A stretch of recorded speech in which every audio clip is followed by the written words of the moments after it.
गोवर्धन पीठ इसके जो पुरी में है, उड़ीसा की पुरी में गोवर्धन पीठ है। वहाँ भी जो 4 पीठ है उसमें एक पीठ ये भी है। इसे शंकराचार्य स्वामी नित्यानंद सरस्वती इन्होंने स्वयं को न्यायाधीश बताया। तो बड़ा विवाद का प्रश्न है। न्यायाधीश कोई भी नहीं बन सकता। वो उच्च न्यायालय हो या सर्वोच्च न्यायालय हो, वहाँ बैठे लोग ही न्यायाधीश होते हैं या डिस्ट्रिक्ट कोर्ट में होते हैं। तो हमारे जो जो ये पीठ है, पीठ के लोग भी खुद को न्यायाधीश बोले तो कैसा होगा। हाँ, इस पर चर्चा करते हैं। 2 दिन पहले मेरा एक लेख आया था जो बद्रीनाथ के, उत्तराखंड के बद्रीनाथ के शंकराचार्य, 2-3 मठ पीठ के शंकराचार्य अविमुक्तेश्वरन इनका जो मुलाकात हुई है टाइम्स ऑफ नवभारत में, और भारत संविधान और धर्मशास्त्र के संदर्भ में जो मुलाकात हुई, उसमें उन्होंने खुद को अपने जो बयान में संविधान के ऊपर उन्होंने कहा, अगर संविधान शास्त्रों को चोट पहुँचाता है तो वो संविधान हमें मान्य नहीं है। ये विवादित बयान दिया। अभी दूसरी ओर एक दूसरे पीठ के शंकराचार्य जिसको गोविंदपुरी जगन्नाथपुरी के जगन्नाथपुरी है, वहाँ की शंकराचार्य है, उसका पीठ का नाम है गोवर्धन पीठ। तो स्वामी नित्यानंद सरस्वती इन्होंने स्वयं को न्यायाधीश बता दिया। ये बड़ा विवाद का सवाल है। जो पीठ के लोग भी अभी संविधान के विरुद्ध में तो बोलते ही इन्होंने क्या पढ़ाई किया संविधान की, ये हमारे सामने सवाल है। भारत का संविधान उन्होंने पढ़ा है क्या? और राजनीति की बातें अगर चालू किया तो देश का क्या होगा? उन्होंने धर्म का काम करना चाहिए। धर्म छोड़कर एकता बंधुता की बातें छोड़कर ये बढ़ते बातों में वो उलझ पड़ रहे हैं। तो हमें समझना होगा कि 26 जनवरी 1950 को भारत प्रजासत्ताक दिन हम मनाते हैं। अच्छा, प्रजासत्ताक जो दिन है हम उसे संविधान संस्कृति दिन भी मानते हैं। 26 जनवरी 1950 को प्रजासत्ताक के दिन पर संविधान संस्कृति की नींव रची गई। अभी और उस जमाने में संस्कृति संविधान, इसको हटकर संविधान संस्कृति की नींव रची गई है, ये हमको समझना होगा। संस्कृति संविधान एंड धर्मांध संस्कृति ने जो देश में धर्मांधता बढ़ाई थी, उनका जो संविधान था वो संस्कृति संविधान था। जो धर्मांध शक्ति ने इस देश में जो अवडंबर बचाया था, उनका जो संविधान था, या वो मनुस्मृति या कोई वो संस्कृति संविधान था। अभी उसको हटकर डॉक्टर बाबा साहब अम्बेडकर इन्होंने भारत में संविधान संस्कृति को विराजमान किया। अभी वो संविधान संस्कृति के ऊपर भी आज़ाद कर रहे हैं। अभी कुछ साल पहले 29 फरवरी 2022 को संविधान संत सम्मेलन प्रयागराज में हुआ, उत्तर प्रदेश में हुआ। अभी महाकुंभ चल रहा है, उसके पहले संत सम्मेलन हुआ। उन्होंने अखंड हिंदू राष्ट्र संविधान समिति की स्थापना की थी। 25 लोगों की समिति थी। अखंड हिंदू राष्ट्र संविधान समिति की स्थापना की। 25 लोग तो संविधान समिति में थे। उस समिति ने अभी 501 पेज का संविधान, हिंदू राष्ट्र संविधान बनाया। 501 पेज का संविधान है, हिंदू राष्ट्र संविधान। अभी वो संविधान महाकुंभ मेला में उसे मंजूरी होने के बाद जो 4 पीठों के शंकराचार्य है, जो 2 लोग चिल्ला रहे हैं, उनके बाद भेजा जाएगा। उनकी मंजूरी मिलने के बाद तत्पश्चात भारत सरकार को वो भेजा जाएगा और उन्हें उस पर अमल करने के बारे में आदेश देंगे। वो लोग शंकराचार्य लोग आदेश करेंगे। ये दिखाई पड़ रहा है। अर्थात भारत जो अभी संविधान संस्कृति का देश है, वो संस्कृति संविधान की ओर बढ़ेगा। फिर अभी क्या है, भारत संविधान संस्कृति है। अभी वो उसके बाद में क्या होगा, 1932 के बाद में संस्कृति संविधान उलट हो जाएगा। संविधान की ओर वो भारत बढ़ेगा। तो जो शंकराचार्य है ये ब्राह्मणी धर्म के पोषक है। ये खुद को जगत गुरु भी कहते हैं। अभी जगत गुरु क्यों कहते हैं इसको भी हमें समझना होगा। खुद को जगत गुरु क्यों कहते हैं ये इनको हमें समझना है।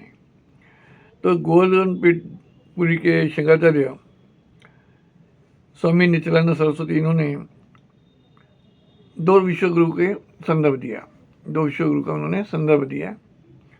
और पहले है क्रिश्चियन धर्म की पोप और दूसरे है दलाई लामा, तिब्बती धर्मगुरु दलाई लामा। तो पोप वो है धर्मगुरु जो क्रिश्चियन धर्म के उनके संदर्भ में कहते हैं, या दलाई लामा इनके संदर्भ में कहते हैं। वो उनके राष्ट्र के प्रमुख तो है, साथ ही वो सैन्य प्रमुख भी है। वो उनके देश के राष्ट्राध्यक्ष है और सेनाध्यक्ष भी है। तो वो संदर्भ उनका दे रहे हैं, वो धर्मगुरु का। और इसी साथ ही उन्होंने कहा है कि 2500 साल से है ये परंपरा चलती आ रही है। शंकराचार्य की परंपरा 2500 साल से चलती आ रही है। और नित्यानंद सरस्वती जो शंकराचार्य है उन्होंने बंगाल उच्च न्यायालय और उड़ीसा उच्च न्यायालय में कि खंडपीठ में कोई केस उन्होंने दायर की थी, वो संदर्भ देके उनके फेवर में और केस का निर्णय लगा, उस संदर्भ उन्होंने दिया है। यही नहीं, जो उड़ीसा का उच्च न्यायालय है उन्होंने शंकराचार्य की सर्वोच्च जो धार्मिक अधिकारों को मान्यता दी है, ऐसा उनका कहना है। उड़ीसा न्यायालय ने, उच्च न्यायालय ने शंकराचार्य इनका सर्वोच्च पद है धार्मिक, उसको उन्होंने मान्यता दी है, ऐसा इनका कहना है। और वो खुद को न्यायाधीश उन्होंने कह दिया है, खुद को शंकराचार्य ने खुद को न्यायाधीश भी बता दिया है। जब मैंने उस न्यायालय का जो निर्णय है, जजमेंट है, उसका खोज करने का प्रयास किया तो मुझे वो जजमेंट कॉपी नहीं मिल पाई। इसलिए न्यायालय के ऊपर कुछ टिप्पणी करना उचित नहीं है। अगर न्यायालय के ऊपर निर्णय जजमेंट मिलेगा तो हम उस पर अलग से लिखेंगे। परंतु अगर ये इस प्रकार का निर्णय न्यायालय ने दिया हो तो न्यायालय के प्रति भी हमें प्रश्न चिन्ह खड़े होगी। न्यायालय का जो सेकुलरिज्म है इस पर भी हमें प्रश्न चिन्ह उपस्थित करना होगा। भारत का संविधान यह इस बात का इजाज़त नहीं देता, हमारे भारत का संविधान इस बात को इजाज़त नहीं देता। भारत एक धर्मनिरपेक्ष देश है, सेकुलर कंट्री है। और 26 जनवरी 1950 को प्रजातंत्र व्यवस्था या डेमोक्रेसी को नींव रची गई भारत में। दूसरा अहम विषय यह है कि भारत ये राष्ट्र नहीं है, राष्ट्र है, कंट्री। भारत राष्ट्र यानी कंट्री है, और राष्ट्र भारत ये देश है, कंट्री है, और राष्ट्र नहीं है। भारत ये देश है, कंट्री है, और राष्ट्र नेशन। भारत ये देश है, वो राष्ट्र नहीं है, वो कंट्री नहीं। एक भारत की कंट्री, देश यानी कंट्री, और राष्ट्र यानी नेशन। तो भारत नेशन नहीं है। इस भारत को नेशन बनने के लिए, राष्ट्र बनने के लिए कुछ मापदंड है उसको पूर्ण करना होगा। सामाजिक आर्थिक समानता लानी होगी, प्रेम, मैत्री, बंधुता, देशभक्ति को भी जगाना होगा। ये जब तक नहीं होगा तो भारतीय राष्ट्र नहीं बन पाएगा। शंकराचार्य शब्द का प्राचीन संदर्भ भी हमें समझना होगा। चारों पीढ़ी के शंकराचार्य इन्हें इस शब्द को, ये शंकराचार्य शब्द कैसा है, ये न्यास है या नहीं, ये भी हमारे सवाल है। बुद्ध धर्म का संदर्भ में कहा बताना होगा कि बुद्ध के परिनिर्वाण के बाद भारत में हीनयान महायान 2 संप्रदाय का जन्म हुआ। फिर महायान ने वज्रयान संप्रदाय को जन्म दिया, वज्रयान ने तंत्रयान संप्रदाय को जन्म दिया। बाद में महायान और वज्रयान और तंत्रयान इन्होंने शैव पंथ, वैष्णव पंथ और शाक्त पंथ इसका जन्म दिया, इसकी नींव रची। हमें दूसरी यही नहीं, इसी पूर्व की बात नहीं हो रही, सब इसी की बात हो रही है। और इसी 850 में शंकर नामक एक व्यक्ति का जन्म होता है, जो बाद में बुद्ध धर्म में जुड़ जाता है। इसलिए प्रचंड बुद्ध भी उसे कहा जाता है। आगे जाकर जो शंकर है वो 4 पीठों का निर्माण करता है। जो हमने पहली बात किया 4 पीठ कौन कौन से, तो बात की है हमने। और स्वयं खुद को आदि शंकराचार्य मानता है। 12 शक्तिपीठ का भी वो निर्माण करता है। और तमाम महायान के बौद्ध विहार है उस पर अतिक्रमण कर देता है। बद्रीनाथ जो मंदिर है वो शैव मंदिर, शिव मंदिर है। केदारनाथ मंदिर ये वैष्णव का मंदिर है।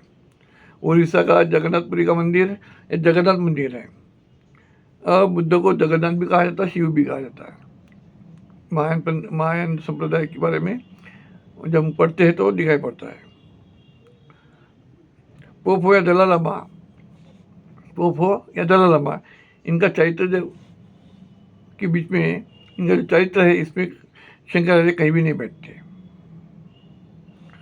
पोप दलाई लामा में प्रेम, मैत्री, शील, करुणा, बंधुता, शांति, अहिंसा का प्रतीक उनको कहा जाता है। दलाई लामा हो या पोप, इन्हें प्रेम, मैत्री, शील, करुणा, बंधुता, शांति, अहिंसा के प्रतीक कहा जाता है। जबकि जो शंकराचार्य है इसे जातिभेद, हिंसा, द्वेष फैलाना इस रूप में वो हमें दिखाई देते हैं। और जो शंकराचार्य है उत्तराखंड के उन्होंने 228 किलो सोना चोरी करने का आरोप गोविंदानंद सरस्वती ने, स्वामी गोविंदानंद सरस्वती इन्होंने लगाया है। किसके पर? शंकराचार्य, बद्रीनाथ के शंकराचार्य है उन पर 228 किलो सोने का चोरी का आरोप लगाया। साथ ही उन्होंने किडनैपिंग सामान भी आरोप लगाए हैं। वही पुरी के शंकराचार्य इससे भी वो भी इन आरोपों से अछूते नहीं है।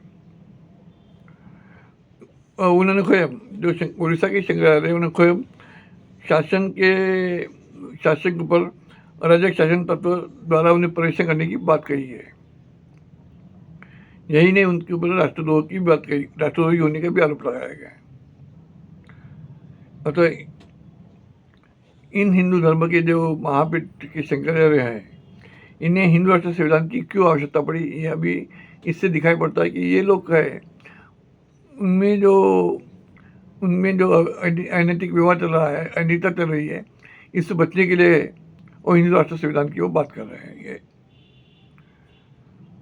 भारत का संविधान जो है उसके अनुच्छेद 25, 26, 27, 28 में, भारत का संविधान के अनुच्छेद 25, 26, 27, 28 में धर्म का स्वतंत्र, धार्मिक स्वतंत्र अधिकार, धार्मिक कार्य करने का अधिकार, कर सहुलतें, टैक्स में एग्जम्पशन, धार्मिक संस्थान खोलने का अधिकार हमें इन्हें दिया है, हमें मिला है।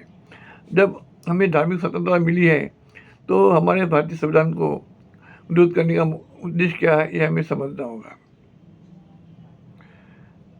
भारतीय संविधान षड्यंत्र करने की अनुमति नहीं देता और यही धर्मांध शक्तियों का यही वेदना है। उन्हें मनमानी करने की छूट हमारा संविधान देता नहीं। सभी इक्वल है, भारत के संविधान में सभी इक्वल है, सभी समान है, ये बातें उनको वेदना देती है। इसे हमें समझना होगा। नमो बुद्धाय, जय भीम, जय भीम, जय भीम।